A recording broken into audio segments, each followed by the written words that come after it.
নমস্কাৰ, কি খবৰ আপোনালোকৰ? মোৰ খবৰ ভালে, আশা কৰিছোঁ আপোনালোকে সকলোৱে ভালে কুশলে আছে।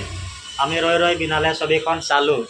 এই ৰৈ ৰৈ বিনালে ছবিখন চোৱাৰ পিছত কেনেকুৱা এটা মনত ভাৱ আহিছে তোমাৰ? কোৱাচোন তোমাৰ। বহুত এটা দুখ লাগিছে, কিয়নো আমাৰ হৃদয় এখন হাৰ্টজন আমাৰ পৰা গুচি গৈছে। গতিকে তেওঁৰ অন্তিমখন ফিল্ম চাই বহুত মনত দুখ লাগিছে, কিয়নো আমাৰ মাজত এতিয়া বৰ্তমান নায়ে আৰু এতিয়া আমি কেতিয়াও নাপাওঁ আমাৰ জুবিন দাক। গতিকে আমি এইখন ফিল্মখন চাই বহুত মনত আঘাত পালোঁ। গতিকে তেওঁৰ আত্মাই শান্তি পাওক আৰু জনম জনম তেওঁ জনম লৈ থাকক আমাৰ অসমখনত। আমি এই ভগৱানৰ ওচৰত প্ৰাৰ্থনা কৰোঁ যাতে তেওঁ ভালদৰে শান্তি পাওক আত্মাই। গতিকে তেওঁ আৰু সোনকালে ন্যায় পাওক, আমাক মাননীয় মুখ্যমন্ত্ৰী মহোদয় যাতে আমাক ন্যায় দিয়ে, আমি এইটো প্ৰাৰ্থনা কৰোঁ। যদি আমি ন্যায় পাওঁ তেতিয়া আমি অসমখন ৰাইজ বহুত সুখী আৰু আনন্দিত হ'ম।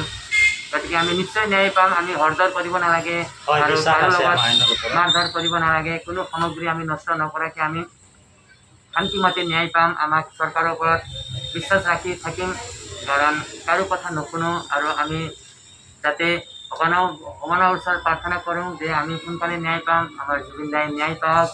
আৰু এই আমি ভগৱানৰ ওচৰত প্ৰাৰ্থনা কৰোঁ। আৰু ফিল্মখন চাই বহুত দুখ লাগিছে। গতিকে কি কৰোঁ, তথাপিও মন মানা নাই। আমাৰ জুবিন দাৰ ফিল্মখন নাচালে মনটো নামানে, সেইবাবে চালোঁ। গতিকে দুখ লাগিলেও কি কৰিম, এতিয়া বৰ্তমান আমাৰ মাজত নাই। এই বহুত আফচোচ জীৱনত। গতিকে জনম জনম তেওঁ জনম লওক আমাৰ অসমখনত, এই মনত প্ৰাৰ্থনা জনাম। জয় জুবিন দা, জয় আই অসম। আৰু এটা কথা কওঁ, আমি যি পৰিৱেশ দেখা পালোঁ এই চিনেমা হলত, চিনেমা চাই থাকোঁতে মানুহৰ যি আৱেগ অনুভূতি, মানে কিছুমান মানুহে ছবিখন আধা চাইকে ওলাই গৈছে, মানে ৰৈ ৰৈ বিনালে চাব পৰা নাই। ৰৈ ৰৈ বিনালে উঠি আহিল। ৰৈ ৰৈ বিনালে মানে তাৰ এখন অৰ্থ আছে কিবা। ৰৈ ৰৈ মানে মই চাইছিলোঁ এটা কিবাত, মানে ৰৈ ৰৈ বিনালে মানে ৰখি ৰখি মানে কান্দা, যেনিবা ৰুক ৰুক কাৰ ৰনা। মানে ছবিখনত যে ছেম এনেকুৱাই সাগৰৰ পৰা টাইটেল বনাইছে, সেইখনে এনেকাই ফিল্মখন হ'ল। ভাল লাগিল।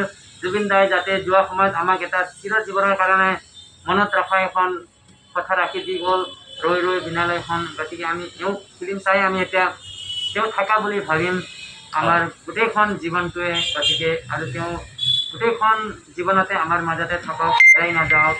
আমি অসমবাসী ৰাইজৰ মাজত এইটোৱে প্ৰাৰ্থনা কৰোঁ ভগৱানৰ ওচৰত, আৰু আমাৰ মাজত জীয়াই থাকক চিৰ জীৱন কাৰণে। জয় জুবিন দা।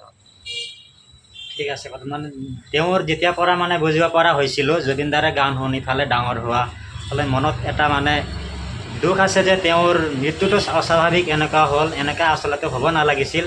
আৰু ইয়াৰ বিষয়ে জুবিনদাৰ ন্যায় পাব লাগে বুলি সকলোৱে অসমৰ ৰাইজে কৈ আছে। আৰু আমাৰ আইনৰ ওপৰতো বিশ্বাস আছে যাতে জুবিনদাৰ ন্যায় ভালকৈ হওক, স্বচ্ছ আৰু নিকাভাৱে, যাতে আইনৰ সুৰুঙা লৈ দোষীয়ে যাতে মানে হাৰি যাব নালাগে আৰু উচিত শাস্তি পাওক, তাকে আমি দাবী কৰিছোঁ।